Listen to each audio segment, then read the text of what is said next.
মাননীয় প্রধান উপদেষ্টার কাছে আপনি জাতীয় সংসদ নির্বাচনের ব্যবস্থা করেন। আজকে আপনারা জানেন যে লন্ডনে আমাদের ভারপ্রাপ্ত চেয়ারম্যান তারেক রহমানের সাথে আজকে মাননীয় প্রধান উপদেষ্টার বৈঠক হয়েছে। আমরা আশা করি শীঘ্রই বাংলাদেশে জাতীয় সংসদ নির্বাচন অনুষ্ঠিত হবে। আমার কথা হলো যে আগামী দিনে শুধু নির্বাচন নয়, আপনাদেরকে আন্দোলনের জন্য প্রস্তুত থাকতে হবে। সে আন্দোলনটা কি? সে আন্দোলনটা হলো ভোটের আন্দোলন, ভোটাধিকারের আন্দোলন। আমরা ভোট দেওয়ার আন্দোলন। কি কথা ঠিক তো নাকি? গণতন্ত্র এখনো পুনরুদ্ধার হয় নাই। গণতন্ত্র পুনরুদ্ধারের আন্দোলন কি কথা ঠিক তো নাকি? তাই আপনাদেরকে প্রস্তুতি নিতে হবে।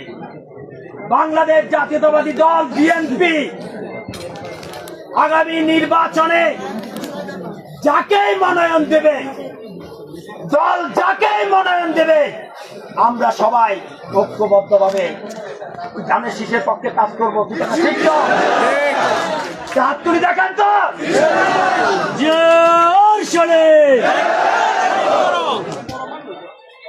তাই আপনাদেরকে আমি বলবো যে হাটবারাবাসীকে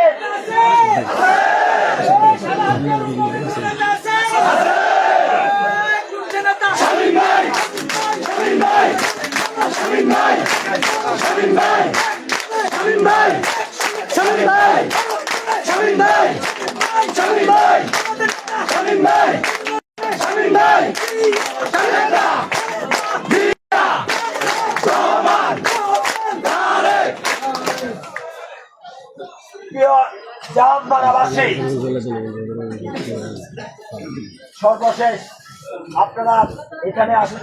অ্যাকচুয়ালি কিছু আমাদের কয়েক লোকের জন্য সবাই কিন্তু এটাতে আপনার এই আমাদের যে কর্মসূচি আজকে ছিল, এই কর্মসূচি সবাই স্বতঃস্ফূর্তভাবে এসেছিল। কোটি কয়েক লোক এই কর্মসূচিকে বানচাল করার জন্য এই পরিস্থিতি সৃষ্টি করেছে পরিকল্পিতভাবে। আমি বলবো পতিত স্বৈরাচারের দোষর। আপনাদেরকে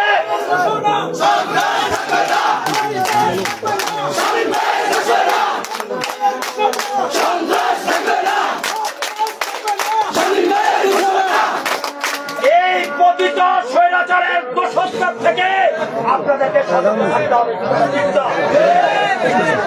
প্রিয় বন্ধুরা আমার, সর্বশেষ যে কথা বলতে চাই, আজান দিচ্ছে বাংলাদেশে যতক্ষণ পর্যন্ত জনগণের সরকার প্রতিষ্ঠা না হবে ততক্ষণ পর্যন্ত বাংলাদেশ জাতীয়তাবাদী দল বিএনপি রাজপথে আছে, রাজপথে থাকবে। এই দৃঢ়বদ্ধ ব্যক্ত করে আমি আমার বক্তব্য শেষ করছি। খোদা হাফেজ। বাংলাদেশ জিন্দাবাদ।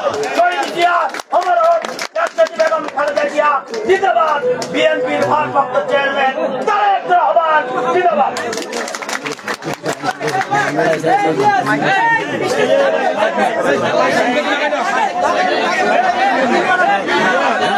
দাদা থাকেন।